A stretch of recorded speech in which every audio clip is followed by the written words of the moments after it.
were only identified about 2.5, 3 months ago. And it usually takes about 6 months of data before you really get an idea about fatality and communicability. So we're not going to have that data for a while. In fact, it's going to be longer than it sounds like, because the Chinese have gone from collecting data and lying about it. So in all of December, 12 people in China died of COVID. Yeah, right.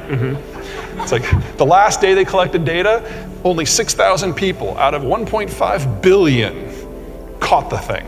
Right. Anyway, they've gone from collecting data and lying about it to just not collecting data at all.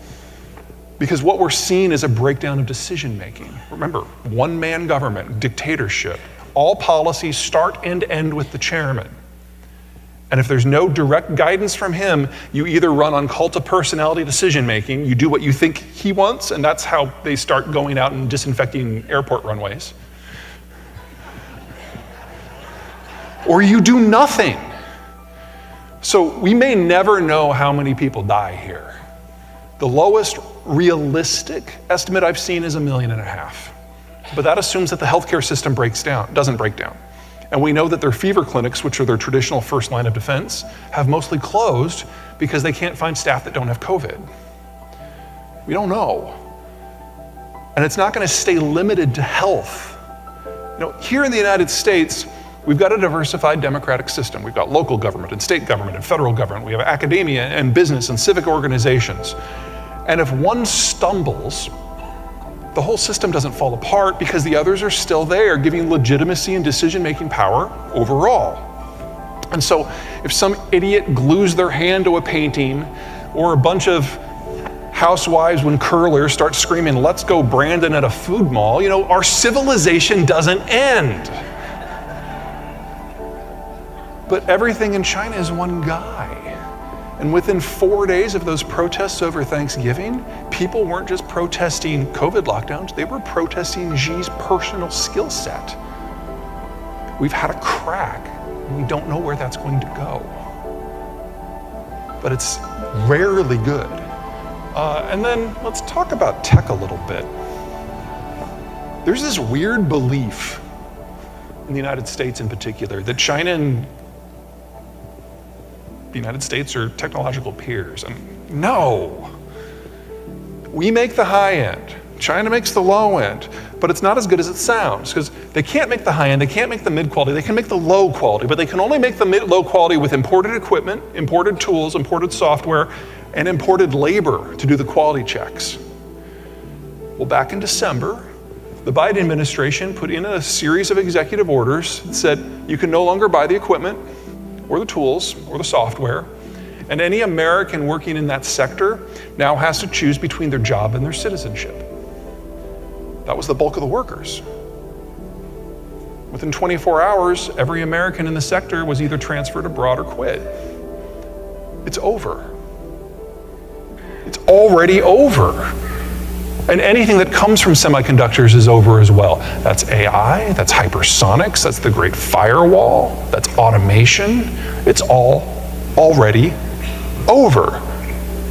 China can assemble, and that's not nothing, that's huge.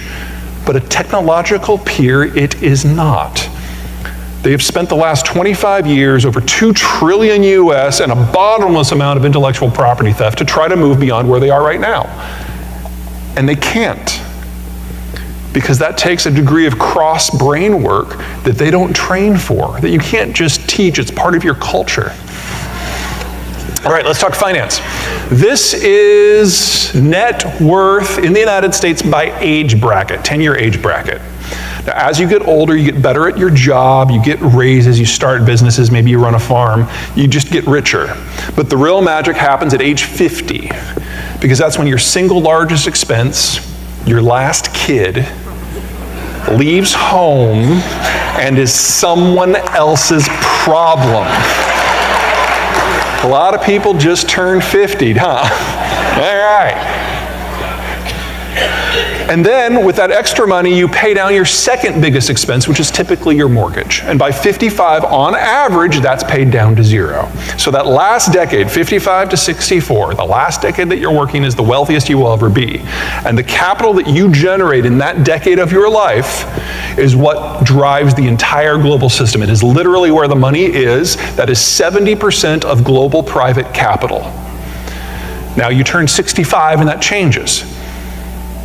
If there's a currency crash or a market crash, you won't have the income to recover. So you have to liquidate your holdings and go from, say, stocks and bonds to T-bills and cash. Perfectly normal. Everybody does it. And normally it doesn't matter, because normally we have a demographic structure that looks like this.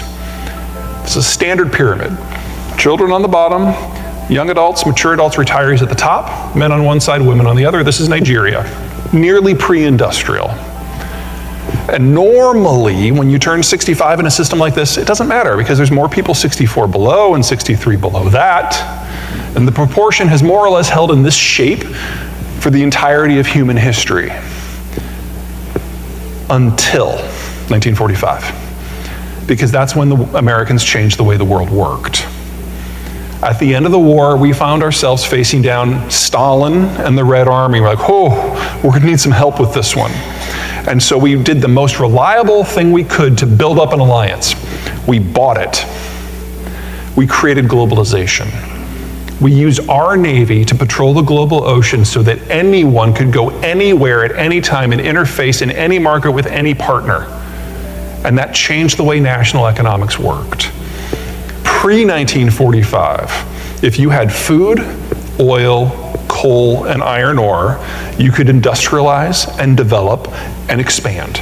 But if you lacked any of those, you were probably a colony. 1945 and globalization changed that. Now anyone could go and trade for anything, so you only needed one of the four. You could trade for the others. So at different paces, from different starting points, we all started down the path towards industrialization. And when you industrialize, family economics changes, because you move off of the farm and into the city to take the industrial jobs.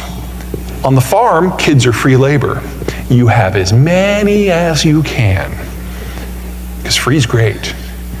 But in an urban condo, kids are really expensive, really loud, really annoying, really dirty habits. And adults aren't dumb, so we had fewer of them. And 70 years on, we changed from this to this. Suddenly it matters if you turn 65. Baby boomers are the largest generation we've ever had. They're retiring. In fact, in the fourth quarter of last year, we hit the midpoint. Half of them have already retired. And they've liquidated their stocks and their bonds, and they've gone into T-bills and cash, and the velocity of money has already gone into screeching reverse. We've known that this has been coming since the last baby boomer was born in 1966. Are you ready? Nobody is. That means that between January of 2021 and December of this year, the cost of capital always had to go up by at least a factor of 5 in the United States. We're about halfway through that transition. There's a long way to go. And this is independent of anything the Federal Reserve does. The fact that we're struggling with a potentially turning economy, business cycle, inflation, that's just bad luck. There's also a workforce issue here. Boomers, largest generation ever. The Zoomers are the smallest generation ever.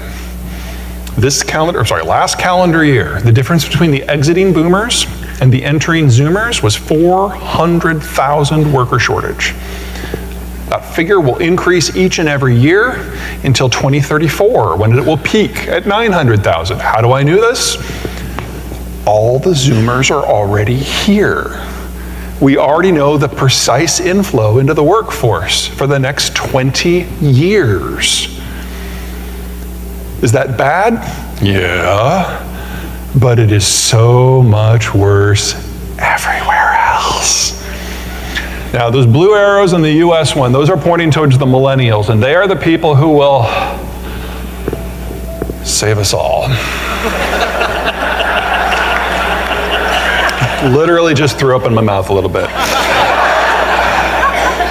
The baby boomers are right now in their 20s and their 30s. They're at the peak of their consumption, and that consumption is driving our economy right now. If it wasn't for millennial consumption since 2007, we would have already had at least 3 recessions.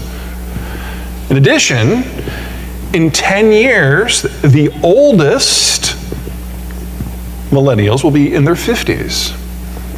I don't know about you, but I cannot wait to see the millennials having midlife crises. But that means they're going to be entering that capital-rich period of their life, replacing the boomers.